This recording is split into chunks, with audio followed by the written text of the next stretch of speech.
Assalamualaikum warahmatullahi wabarakatuh buat semua anak-anak didik Ustazah tahun 2. Okey. Hari ni kita nak belajar sirah.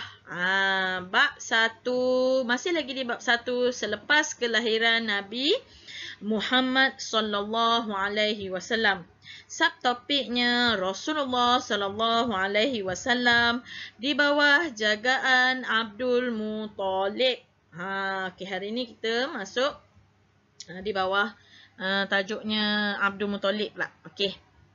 Sebelum kita mulakan kelas, marilah sama-sama kita membaca doa dahulu, kemudian diikuti dengan selawat. Okay, bismillahirrahmanirrahim. Allahumma aftah alaina hikmataka wansyur alaina min qazaini rahmatika ya arhamar rahimin. Rabbi shrah li sadri wa yassir li amri wahlul 'uqdatam min lisani yafqahu qawli. Amin. Allahumma salli ala Sayyidina Muhammad. Allahumma salli ala Sayyidina Muhammad. Allahumma salli ala Sayyidina Muhammad. Okey, jom kita tengok apa yang terkandung di bawah subtopik Rasulullah sallallahu alaihi wasallam berada di bawah jagaan Abdul Muttalib. Okey. Datuk Nabi Muhammad sallallahu alaihi wasallam.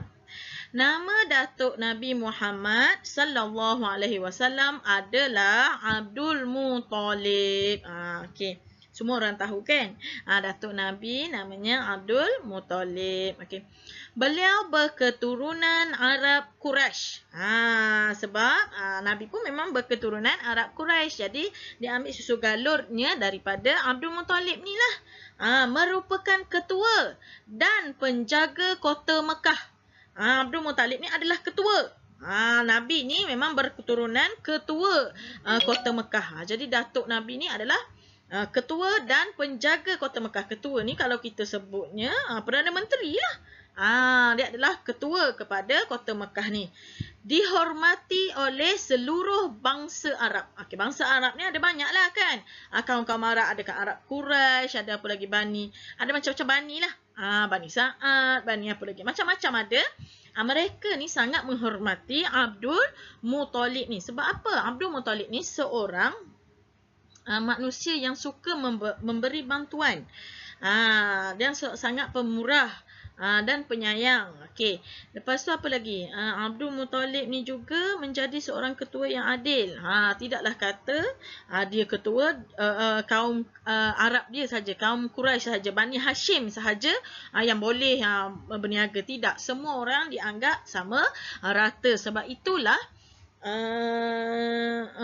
Abdul Muttalib ni sangat dihormati oleh seluruh orang yang datang tu mesti hormat kepada Abdul Muttalib ni. Okey. Kasih sayang Datuk Nabi Muhammad sallallahu alaihi wasallam. Okey. Datuk Nabi ni sangat-sangat menyayangi Nabi Muhammad sejak daripada kecil lagi. Kita tengok. Nama Nabi Muhammad diberikan oleh Datuk Nabi semasa Nabi baru lahir. Nama Nabi Muhammad ni pun Datuk Nabi yang memberi. Sebab apa? Masa Nabi baru lahir. Ini cerita kisah hidup Nabi Muhammad. Okey, jadi masa Nabi ni baru lahir, Abdul Muttalib ni sangat gembira. Kerana apa? Kerana Abdullah ini adalah anak di antara anak kesayangan Abdul Muttalib ni. Jadi semasa Nabi Muhammad dilahirkan, Abdullah ni sudah meninggal dunia. Jadi Abdul Muttalib ni sangat kasih kepada Nabi Muhammad ni. Jadi semasa Nabi Muhammad lahir, Abdul Muttalib ni ambil daripada pangkuan ibunya Aminah, membawa Muhammad ni mengelilingi Kaabah sebanyak 7 kali. Masa mengelilingi Kaabah ni lah, Abdul Muttalib ni terdengar bisikan supaya menamakan bayi ni sebagai Muhammad. Masa tu tidak ada seorang pun yang bernama Muhammad di kota Mekah ni. Jadi Abdul Muttalib ni pun memberilah nama cucunya ini sebagai Muhammad. Kerana dah terdengar-dengar bisikan. Muhammad ni maknanya yang terpuji. Jadi kasih sayangnya Abdul Muttalib ni bawa pergi mengelilingi mendatangi Kaabah sebanyak 7 kali. Kerana sayanglah kepada Nabi Muhammad ni. Nabi Muhammad juga pernah duduk di tempat khas Abdul Muttalib. Okey. Nabi Muhammad ni pernah duduk di tempat khas Abdul Muttalib ni. Okey, tempat Abdul Muttalib. Abdul Muttalib ni ketua tau. Ketua ni dia ada tempat dia, tempat duduk khas. Jadi orang lain, anak-anak Abdul Muttalib pun tak pernah duduk kat tempat tu. Sebab dah tahu dah, kalau duduk memang kena marah. Jadi Nabi Muhammad ni suatu hari, dia pun jalan-jalan, dia pun pergi letih, dia pun nak duduk kat tempat Abdul Muttalib ni. Semua orang marah. Masa tu semualah kok saudara dia marah kan. Abu Jahal, Abu Talib semua pun marahlah sebab tu tempat khas. Jadi Nabi Muhammad pun duduk. Duduk tu orang pak-pak saudara dia semua marahlah kan. Pembesar-pembesar Quraisy masa tu marahlah. Jadi Abdul Muttalib datang, Abdul Muttalib pun kata, biarkan dia duduk di tempat tu kerana dia bukan orang biasa. Dia bukan manusia biasa. Abdul Muttalib ni semacam sudah boleh merasakan bahawa Nabi Muhammad ni akan menjadi seorang rasul. Abdul Muttalib sudah boleh merasakan, sudah nampak ada tanda-tanda tu. Tanda-tanda bahawa Nabi Muhammad ni akan menjadi seorang pemimpin. Tapi Abdul Muttalib ni tidak sempatlah hidup pada zaman Nabi Muhammad ni dilantik menjadi rasul. Jadi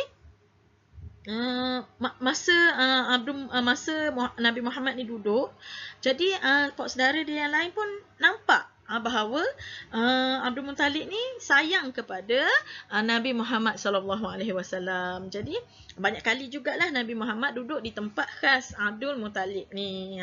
Begitulah kasih sayangnya Datuk Nabi ni.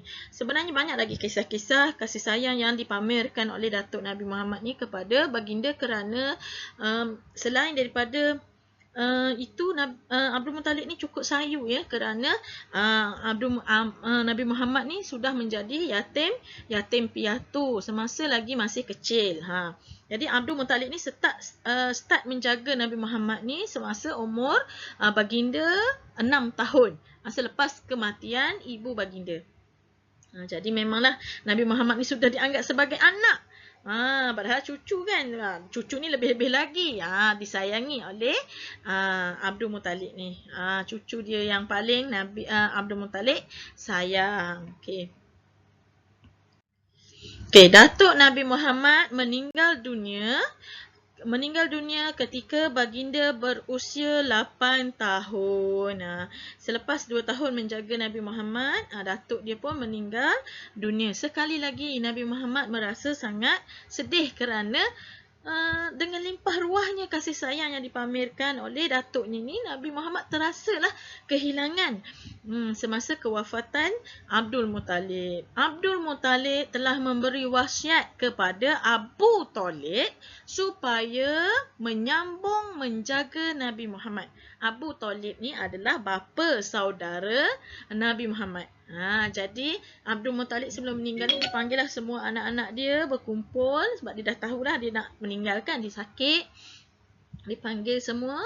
Okey, jadi Abdul Muttalib pun beri wasiat kepada semua anak-anak dia lepas kewafatan dia, dia nak Abu Talib yang jaga Nabi Muhammad SAW. Jadi okey, nanti kita akan tengok pula bab yang seterusnya tentang penjagaan Abu Talib pula. Okey, sampai kat sini sahaja dulu tentang kisah Abdul Muttalib, iaitu datuk kepada Nabi Muhammad sallallahu alaihi wasallam. Okey, sekian sampai kat sini sahaja anak-anak. Insya-Allah minggu depan kita akan berjumpa di sekolah bersama dengan Ustazah Fini. Terima kasih. Assalamualaikum warahmatullahi wabarakatuh.